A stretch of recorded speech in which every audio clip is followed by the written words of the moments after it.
Hello students, welcome to Dose Academy. Dose Academy की ज्ञान यात्रा सीरीज के एक और नए वीडियो में आप सभी का फिर से स्वागत है। ज्ञान यात्रा सीरीज में हम डी फार्मा फर्स्ट ईयर और सेकेंड ईयर के सारे सब्जेक्ट्स के इम्पोर्टेंट एमसीक्यू डिस्कस करने वाले हैं, जो कि डी फार्मा एग्जिट एग्ज़ाम और साथ ही साथ आपके अन्य एग्ज़ाम्स के लिए भी इम्पोर्टेंट होंगे। तो आज की वीडियो में हम डिस्कस करने वाले हैं डी फार्मा फर्स्ट ईयर के फार्मास्यूटिक्स के 5वें चैप्टर के कुछ इम्पोर्टेंट एमसीक्यूज। इसका पार्ट 1 जो है वो पहले आ चुका है, तो ये इसका पार्ट 2 है और चैप्टर का नाम है फार्मास्यूटिकल डोजेज फॉर्म या प्रिपरेशन। तो अगर आपने अभी तक इसका पार्ट 1 नहीं देखा तो पहले आप जाके उसको देख लीजिए, जिसका लिंक आपको डिस्क्रिप्शन में या फिर आप इसकी चैनल की प्लेलिस्ट में जाके वहाँ से भी देख सकते हैं। पार्ट 1 में हमने 30 क्वेश्चन डिस्कस किए थे और बाकी के बचे हुए क्वेश्चन हम इस वीडियो में डिस्कस करने वाले हैं। तो पहले जाके आप पार्ट 1 को देख लीजिए, जिससे कि आपके और क्वेश्चन भी क्लियर हो जाएंगे और चैप्टर से जो भी क्वेश्चन बनेंगे वो सारे आपके क्लियर हो जाएंगे। तो चलिए शुरू करते हैं। अगर आप लोगों ने अभी तक चैनल को सब्सक्राइब नहीं किया तो प्लीज़ चैनल को सब्सक्राइब कर लीजिए और वीडियो पसंद आती है तो वीडियो को लाइक करके अपने दोस्तों के साथ शेयर कीजिए और कमेंट करके बताइए कि आपको वीडियो कैसी लगी। तो जैसा कि आपको पता है कि इससे पिछली वीडियो में यानी कि इस चैप्टर के पार्ट 1 में हमने क्वेश्चन 30 तक जो है वो डिस्कस किया था। तो चलिए अब अगला क्वेश्चन देखते हैं। अगला क्वेश्चन है ईयर प्रिपरेशन, यानी कि जो ईयर ड्रॉप्स होती हैं आर मेनली यूज फॉर, यानी कि जो ईयर प्रिपरेशन या ईयर ड्रॉप्स होती हैं वो मेनली किस लिए यूज की जाती हैं। Pain relief, infection and wax removal, I treatment, reducing fever या स्टमक अपसेट। जो ईयर ड्रॉप होती है वो पेन रिलीफ, इन्फेक्शन जो कान में हो जाते हैं या फिर वैक्स जो होता है कान में उसको रिमूव करने के लिए यूज की जाती हैं। तो ऑप्शन ए जो है उसका सही आंसर हो जाएगा। Ear drops are liquid preparation instilled in the ear canal, they help soften wax and treat infection और relieve pain due to earache. तो ईयर ड्रॉप जो होती है वो लिक्विड प्रिपरेशन होती हैं जो कि कान में डाली जाती हैं और ये जो है वैक्स को सॉफ्ट करने और जो इन्फेक्शन हो जाते हैं कान में कभी कभी तो उसको ट्रीट कर साथ ही साथ जो ईयर एक होता है उससे भी रिलीव दिलाता है। तो चलिए अब अगला क्वेश्चन देखते हैं। अगला क्वेश्चन है which of the following is the simplest solid dosage form, यानी कि इनमें से जो है कौन सा वो सिंपल सॉलिड डोजेज फॉर्म का एक टाइप है। Capsule, tablet, powder, granules. तो इसका जो सही आंसर है वो है पाउडर। ऑप्शन सी जो है इसका वो सही आंसर होगा कि पाउडर जो है एक सिंपलेस्ट जो है सॉलिड डोजेज फॉर्म है। Powders are the oldest and simplest dosage form, older भी है और सिंपल भी है। तो इसको कभी कभी क्वेश्चन ये भी आ सकता है कि सबसे ओल्डेस्ट जो है कौन सा डोजेज फॉर्म है, तो वो है powder. They can be used internally, यानी कि इनको हम जो है निगल के यानी कि इंटरनली भी यूज कर सकते हैं और एक्सटर्नली, जैसे कि डस्टिंग पाउडर होते हैं। तो चलिए अब अगला क्वेश्चन देखते हैं। अगला क्वेश्चन है डस्टिंग पाउडर आर अप्लाइड, यानी कि जो है डस्टिंग पाउडर वो जो है कैसे अप्लाई किए जाते हैं या कहाँ अप्लाई किए जाते हैं। Into the year, on the skin wound and cuts, inside the stomach, in the nose. तो डस्टिंग पाउडर जो है वो स्किन में घाव हो जाते हैं जो या कट लग जाते हैं तो उन पे जो है ये यूज किए जाते हैं। तो ऑप्शन बी जो है इसका वो सही आंसर होगा। Dusting powders are finely divided, free from harmful material and use externally to protect skin, absorb moisture and prevent infection. Example जैसे टेल्कम पाउडर होता है, एंटी फंगल पाउडर्स होते हैं। तो ये जो है डस्टिंग पाउडर जो है वो स्किन के घाव या कट्स में अप्लाई किए जाते हैं। तो चलिए अब अगला क्वेश्चन देखते हैं। Powders for insufflation are administered into, यानी कि जो पाउडर होते हैं वो इंसफ्लेशन के लिए वो जो है कहाँ एडमिनिस्ट्रेड किए जाते हैं या किस में एडमिनिस्ट्रेड किए जाते हैं। Eye, ear, nose, throat, vagina, rectum, only stomach, only rectum, only mouth. तो इसका जो सही आंसर है वो है eye, ear, nose, throat, vagina and rectum. तो ऑप्शन ए जो है इसका वो सही आंसर होगा कि जो पाउडर होते हैं इंसफ्लेशन के लिए उनको जो है eye, ear, nose, throat, vagina और रेक्टम में एडमिनिस्ट्रेड किया जाता है। Insufflation are very fine powders blown using a device into body cavities like nose, throat और लोकल एक्शन, यानी कि जो इंसफ्लेशन होते हैं वेरी फाइन पाउडर होते हैं डिवाइस के द्वारा जो है बॉडी कैविटीज़ में इनको इंसर्ट किया जाता है, जैसे नाक हो गया, गला हो गया। तो ये जो है लोकल एक्शन दिखाते हैं। तो चलिए अब अगला क्वेश्चन देखते हैं। अगला क्वेश्चन है एफरवेसेंट पाउडर्स रिलीज, यानी कि जो एफरवेसेंट पाउडर्स होते हैं वो क्या रिलीज करते हैं, carbon dioxide, oxygen gas, nitrogen gas या हाइड्रोजन गैस। तो इसका जो सही आंसर है वो है कार्बन डाइऑक्साइड गैस। यानी कि जैसे एफरवेसेंट पाउडर होते हैं, जैसे आपने इनो देखा होगा, तो इनो जो है वो कार्बन डाइऑक्साइड को रिलीज करता है। तो ऑप्शन ए जो है इसका वो सही आंसर होगा। Effervescent powder contain acid plus base like citric acid, sodium bicarbonate. When mixed with water they release carbon dioxide producing fizz and making the solution pleasant to drink. Example Eno powder, जैसे कि आपको मैंने बताया कि इनो powder जो है इसका एक एग्जाम्पल है जो कि कार्बन डाइऑक्साइड को रिलीज करते हैं। इसको जो है एफरवेसेंट पाउडर भी कहते हैं। तो चलिए अब अगला क्वेश्चन देखते हैं। अगला क्वेश्चन है granules differ from powder because, यानी कि जो ग्रेन्यूल होते हैं वो पाउडर से कैसे अलग है। Smaller particle than powders, longer particle than powders, larger particle than powders, always liquid, used only external. तो इसका जो सही आंसर है वो है लार्जर पार्टिकल देन पाउडर, यानी कि ऑप्शन बी जो है इसका सही आंसर होगा कि ग्रेन्यूल्स पाउडर से इसलिए अलग है क्योंकि जो है ग्रेन्यूल्स के पार्टिकल पाउडर के पार्टिकल से बड़े होते हैं। Granules are larger irregular particles formed by binding powders together, they flow better, are less dusty and dissolve faster than powder. तो ग्रेन्यूल्स जो है होते हैं वो बड़े होते हैं और जो है फॉर्म्ड बाय बाइंडिंग पाउडर, और जो है पाउडर को एक साथ मिला के इसको बनाया जाता है। तो चलिए अब अगला क्वेश्चन देखते हैं। अगला क्वेश्चन है which of the following is an advantage of granules over powder, यानी कि जो निम्नलिखित में से जो है वो ग्रेन्यूल्स का क्या एडवांटेज है पाउडर से। लेस हाइड्रोस्कोपिक, यानी कि don't absorb moisture easily, easy to handle and pack, better flow properties and all of the above. तो इसका जो सही आंसर है वो है all of the above. Option D जो है इसका सही होगा कि ग्रेन्यूल्स जो होते हैं लेस हाइड्रोस्कोपिक होते हैं, इजी टू हैंडल होते हैं, बेटर फ्लो प्रॉपर्टी होती है। तो इसीलिए जो है पाउडर से इसके जो है ज़्यादा फ़ायदे हैं। तो चलिए अब अगला क्वेश्चन देखते हैं। अगला क्वेश्चन है a common example of effervescent granule use to correct acidity is, यानी कि जो एफरवेसेंट ग्रेन्यूल होते हैं कॉमनली जो कॉमन एग्जांपल उसका क्या है जो कि एसिडिटी को ठीक करने के लिए यूज किया जाता है। एमोक्सिलिन, इनो, एंटासिड जिसको बोलते हैं, पैरासीटामोल या फिर metronidazole.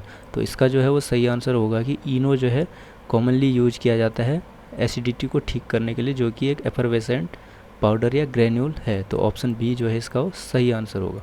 Eno contain sodium bicarbonate and citric acid, when dissolve in water it release carbon dioxide bubbles and act as antacid for acidity and indigestion.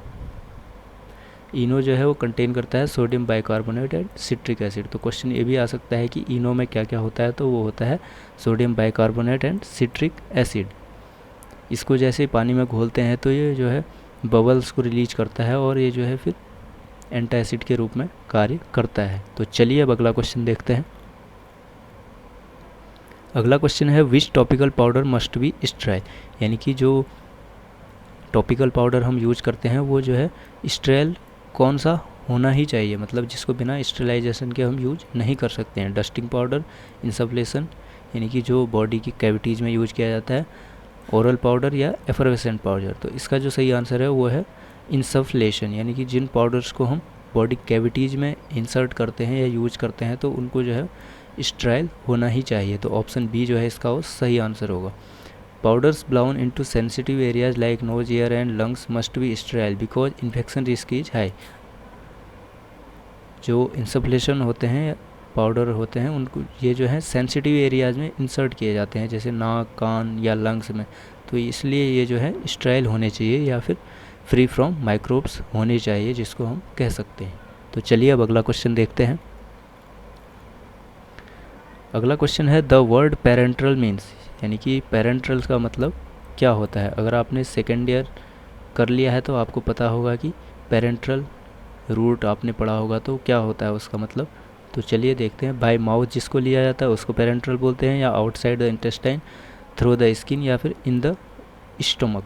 तो इसका जो सही आंसर होगा वो होगा आउटसाइड द इंटेस्टाइन, यानी कि जो GIT के अलावा, यानी कि गैस्ट्रोइंटेस्टाइनल ट्रैक्ट जो होता है हमारा मुंह से लेकर लार्ज इंटेस्टाइन तक, उसके अलावा जो हम मेडिसिन लेते हैं उसको बोलते हैं पेरेंट्रल, यानी कि उसमें जो अगर नहीं जाती है मेडिसिन तो उसको बोलते हैं पेरेंट्रल रूट, यानी कि जो आउटसाइड द इंटेस्टाइन रूट होता है उसको बोलते हैं पेरेंट्रल। तो ऑप्शन बी जो है इसका सही आंसर होगा।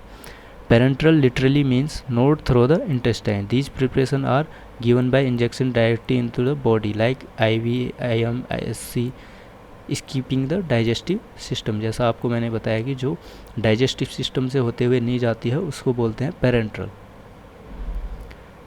इसमें जो है प्रिपरेशन को इंजेक्शन के द्वारा जैसे बॉडी में दिया जाता है, जैसे इंट्राविनसली, IV, इंट्रामस्कुलर, IM और SC यानी कि सबक्यूटेनियस रूट।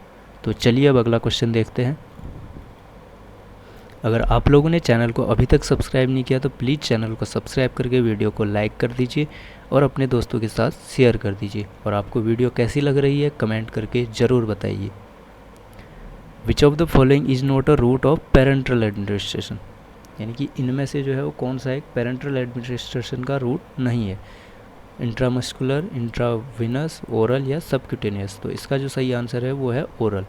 ओरल जो है एक ओरल रूट है, यानी कि ये डाइजेस्टिव ट्रैक्ट से इसमें मेडिसिन जाती है, यानी कि इससे जो है डाइजेस्टिव ट्रैक्ट में मेडिसिन जाती है। तो ये जो है एक पेरेंट्रल रूट नहीं है, तो ओरल जो है इसका ऑप्शन सी इसका सही आंसर हो जाएगा। Oral is an enteral route, यानी कि जो डाइजेस्टिव ट्रैक्ट से होते हुए जाता है। Parenteral routes include intravenous, intramuscular, subcutaneous and intradermal. तो ये जो है पेरेंट्रल रूट होते हैं। तो इनके अलावा जो है ओरल है तो ये पेरेंट्रल रूट नहीं है, तो ऑप्शन सी इसका सही आंसर होगा। तो चलिए अब अगला क्वेश्चन देखते हैं। अगला क्वेश्चन है, injection must given always be, यानी कि जो इंजेक्शन होते हैं वो कैसे देने चाहिए, या फिर इंजेक्शन जो है वो कैसे होने चाहिए। Sterile and pyrogen free, coloured and flavour, only in powder form, not aqueous only. तो इसका जो सही आंसर है वो है ऑप्शन ए, कि जो इंजेक्शन होने चाहिए वो स्टेराइल एंड पायरोजन फ्री होने चाहिए, since injection directly enter the blood stream और टिश्यू। जैसा कि आपको पता है कि इंजेक्शन जो है वो डायरेक्टली हमारे ब्लड स्ट्रीम में जाता है, यानी कि हमारा जो सिस्टमिक सर्कुलेशन होता है उसमें जाता है। They must be sterile, free from microbes and pyrogen free, क्योंकि अगर वहाँ पे अगर हमने कोई पायरोजन या कोई और बैक्टीरिया वगैरह दे दिया तो उसको फिर रिवर्स कर पाना, या उसको जो हमारी ब्लड स्ट्रीम में हमारी ड्रग पहुँच गई है तो उसको वापस कर पाना मुश्किल है। तो इसलिए जो है उसको स्टेराइल होना चाहिए अच्छे से, और वो पायरोजन फ्री होनी चाहिए। तो चलिए अब अगला क्वेश्चन देखते हैं। Which parenteral route gives the fastest onset of action, यानी कि जो इनमें से जो है वो कौन सा पेरेंट्रल रूट है जो कि सबसे फास्ट ऑनसेट ऑफ एक्शन देता है, ओरल, इंट्रामस्कुलर, इंट्राविनस या सबक्यूटेनियस। तो इंट्राविनस जो है वो इसका सही आंसर होगा कि IV रूट से हम अगर कोई मेडिसिन देते हैं तो उसका सबसे फास्टेस्ट ऑनसेट ऑफ एक्शन होता है। तो ऑप्शन सी जो है इसका सही आंसर होगा।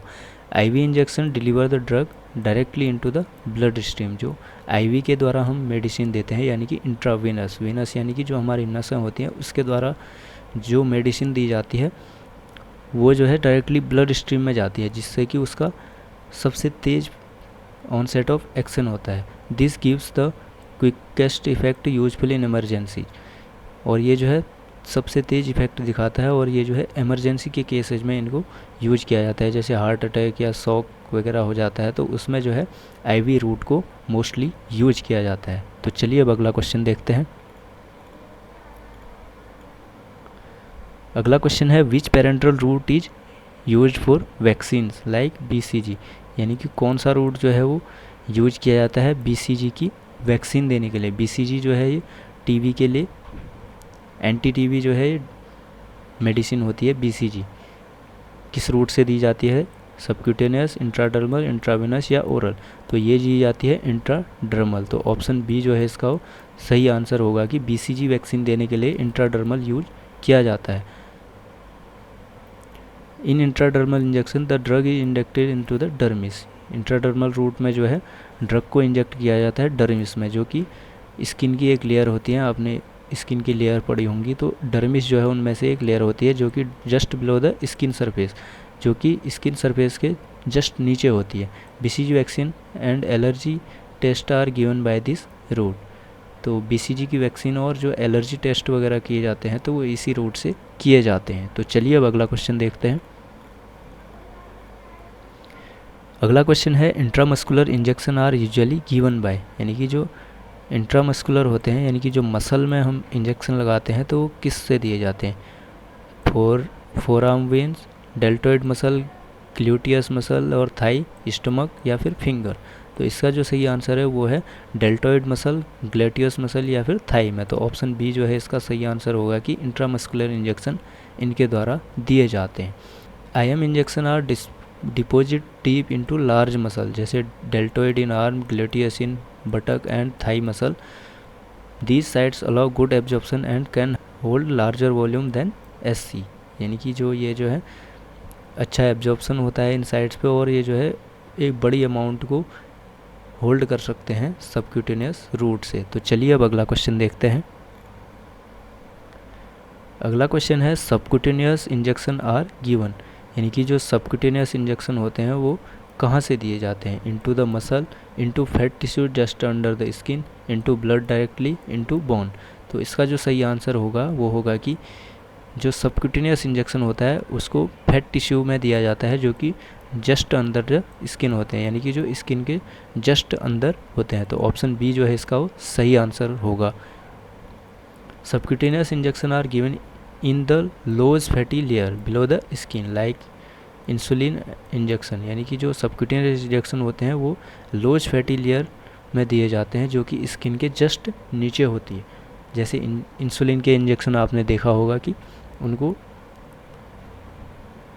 फैटी मसल में या फैटी टिश्यू जो होते हैं उनमें दिया जाता है। They are slower in action than IV और IM, और ये जो है भले ही स्लोअर एक्शन होता है इसका IV या IM से, लेकिन इनको जो है फैटी टिश्यू में दिया जाता है। तो चलिए अब अगला क्वेश्चन देखते हैं। Which is an advantage of parental route over oral, यानी कि इनमें से जो है पेरेंटल रूट का वो क्या एडवांटेज है जो कि ओरल का नहीं है, या फिर ओरल से जो है पेरेंटल यूज करने के क्या एडवांटेज है? Useful in unconscious patient, fast onset of action, no gastric irritation of drug destruction in stomach, no gastric irritation और drug destruction in the stomach acid, या फिर ऑल ऑफ द अबव। तो इसका जो सही आंसर होगा वो होगा कि ऑल ऑफ द अबव। ये जो तीनों हैं ये जो है सही है, जो कि पेरेंटल के एडवांटेज हैं।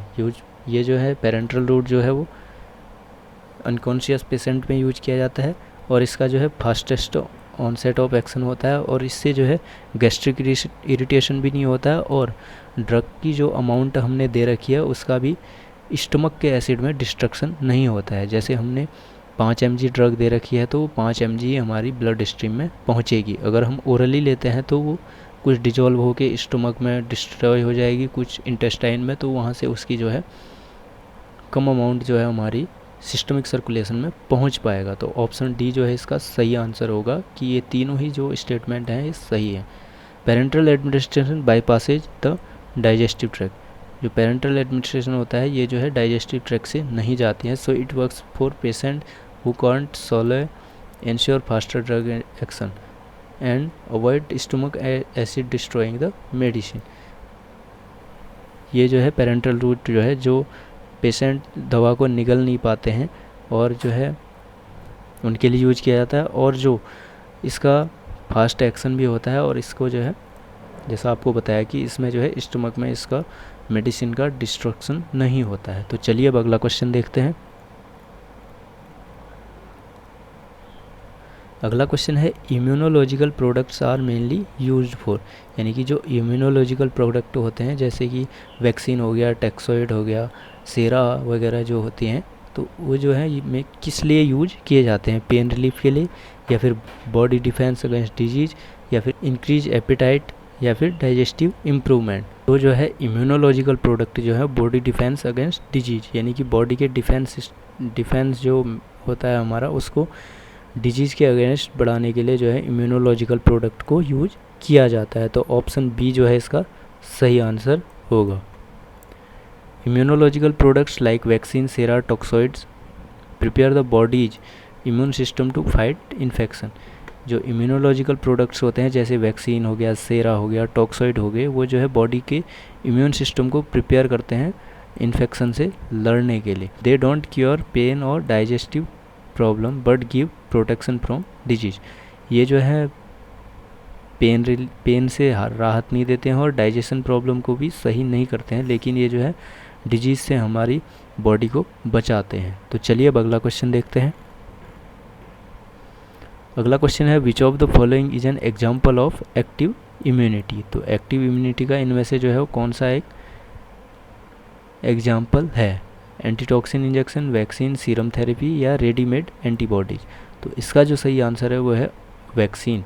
ऑप्शन बी जो है इसका सही आंसर हो जाएगा कि एक्टिव इम्यूनिटी जो है वैक्सीन, एक्टिव इम्यूनिटी का जो है एग्जाम्पल वैक्सीन है। Active immunity means the body itself produce antibodies after vaccination. Active immunity का मतलब होता है जब हम बॉडी में वैक्सीन को देते हैं तो बॉडी जो है खुद ही एंटीबॉडीज बना लेती है उस डिजीज़ के अगेंस्ट। एग्जाम्पल जो है उसका पोलियो वैक्सीन है। जैसे पोलियो वैक्सीन दी जाती है तो बॉडी खुद ही पोलियो के लिए जो बॉडी में एंटीबॉडीज़ को बना लेती है, जिससे कि अगर फ्यूचर में कभी पोलियो का वायरस हमारी बॉडी में एंटर करता है तो उसके साथ हमारी बॉडी में जो एंटीबॉडीज़ बनी है वो उससे फाइट कर सके। और पैसिव एक होती है पैसिव इम्यूनिटी, आपने पढ़ा होगा एक्टिव और पैसिव इम्यूनिटी।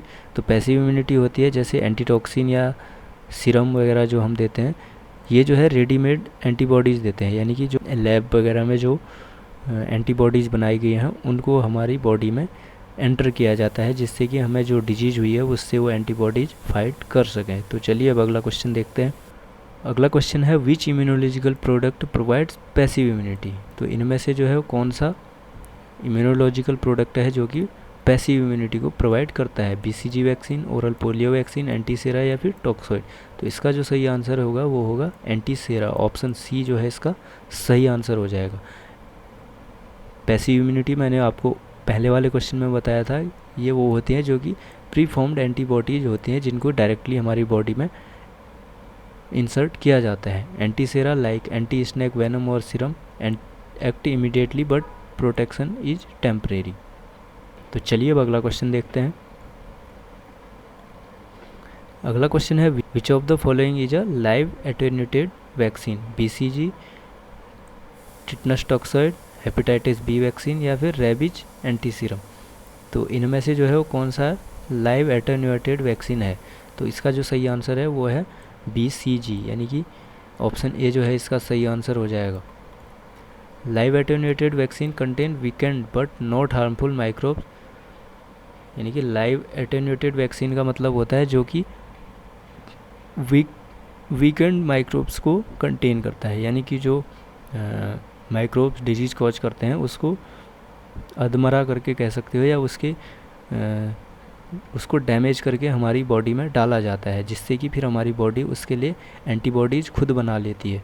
ये माइक्रोब्स जो है हार्मफुल नहीं होते हैं। जैसे बीसीजी होती है ट्यूबरक्लोसिस के लिए जो यूज की जाती है, मैंने आपको बताया था टीबी। और आपसे ये भी पूछा जा सकता है कि लाइव एटेन्यूएटेड वैक्सीन क्या होती है? तो वो जो होती हैं जिसमें कि वीकेंड माइक्रोब्स को हमारी बॉडी में इंजेक्ट किया जाता है, यानी कि जो माइक्रोब होते हैं उसको डैमेज करके या अधमरा करके, जिसको हम कर सकते हैं, उसको बॉडी में इंजेक्ट किया जाता है और फिर हमारी बॉडी उसके लिए उससे फाइट करने के लिए एंटीबॉडीज़ बनाती है। तो चलिए अब अगला क्वेश्चन देखते हैं। अगला क्वेश्चन है टिटनस टॉक्सॉइड इज, यानी कि टिटनस टॉक्सॉइड वो क्या है? A killed vaccine, a live vaccine, a toxoid inactivated toxin या फिर एंटी सीरम। तो इसका जो सही आंसर है वो है टिटनस जो है एक टॉक्सॉइड है, जो कि उसके नाम से ही पता चल रहा है, टिटनस टॉक्सॉइड। ऑप्शन सी जो है इसका सही आंसर होगा। Toxoids are toxin of bacteria that are inactivated so they can't cause disease but still stimulated immunity. Tetanus toxoid और diphtheria toxoid are classic example. तो चलिए अब अगला क्वेश्चन देखते हैं. अगला क्वेश्चन है एंटीसेरा आर प्रिपेयर्ड फ्रॉम, यानी कि जो एंटीसेरा होता है वो किससे प्रिपेयर किया जाता है. Human blood only, blood of immunised animal जैसे घोड़े से, plant extracts and synthetic chemical. तो इसका जो सही आंसर होगा वो है ब्लड ऑफ इम्यूनाइज्ड एनिमल जैसे कि घोड़ा, यानी कि जो इम्यूनाइज्ड एनिमल होते हैं उनसे जो है एंटीसेरा को प्रिपेयर किया जाता है. तो ऑप्शन बी जो है इसका सही आंसर होगा. एनिमल्स कॉमनली हॉर्स, एनिमल जैसे कि घोड़े हो गए, are injected with small doses of toxin venom, toxin या वेनम उसमें जो है छोटी सी डोज उसकी इंजेक्ट की जाती है. सो दे प्रोड्यूस एंटीबॉडीज, और जो है फिर वो उनकी बॉडी जो है एंटीबॉडीज उसके लिए बनाती है, उससे फाइट करने के लिए जो हमने उनकी बॉडी में टॉक्सिन या वेनम दिया है. These antibodies are collected from their blood and purified as anti serum, और जो है फिर उसके ब्लड से जो है उन एंटीबॉडीज़ को कलेक्ट किया जाता है और उनको प्यूरीफाई करके एंटी सीरम के रूप में उनको यूज किया जाता है. जैसे एग्जांपल के लिए जैसे एंटी स्नेक वेनम सीरम, जैसे एंटी स्नेक वेनम सीरम होता है उसका ये एग्जांपल है. तो चलिए अब अगला क्वेश्चन देखते हैं. अगला क्वेश्चन है which of the following is not an immunological product. तो इनमें से जो है कौन सा वो इम्यूनोलॉजिकल प्रोडक्ट नहीं है. वैक्सीन, सीरम, टॉक्साइड या एंटीबॉडीज़. तो इसका जो सही आंसर है वो है एंटीबॉडीज़. ऑप्शन डी जो है इसका सही आंसर हो जाएगा कि एंटीबॉडी जो है वो एक इम्यूनोलॉजिकल प्रोडक्ट नहीं है. Vaccine, sera and toxoid are immunological products because they work with the immune system. Immunological product वो होते हैं जो कि इम्यून सिस्टम के साथ काम करते हैं. Antibiotics like penicillin are chemical substance they kill bacteria directly not by immunity. और जो एंटीबायोटिक्स होती हैं वो डायरेक्टली बॉडी में जाके जो भी बैक्टीरिया हमारे बॉडी में होते हैं उनको डायरेक्टली जाके किल कर देते हैं या फिर उनकी ग्रोथ को रोक देते हैं. और जो इम्यूनोलॉजिकल प्रोडक्ट होते हैं वो जो है हमारी बॉडी में एंटीबॉडीज़ को बनाते हैं और इम्यूनिटी को बूस्ट करते हैं जिससे कि बैक्टीरिया वायरसेस से हमारी बॉडी लड़ती है और डिजीज़ को ठीक करती है. तो चलिए आज का आखिरी क्वेश्चन देखते हैं.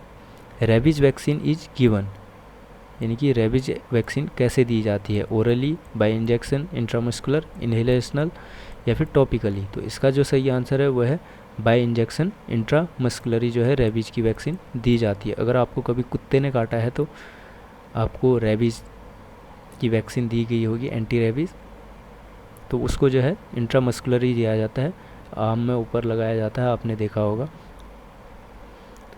तो इसका ऑप्शन बी जो है इसका सही आंसर होगा. Rabies vaccine is injected intramuscularly commonly in the arm और थाई. मैंने आपको जैसे बताया था कि आर्म में लगाई जाती है और थाई में लगाई जाती है. To develop immunity against rabies after dog and animal bytes.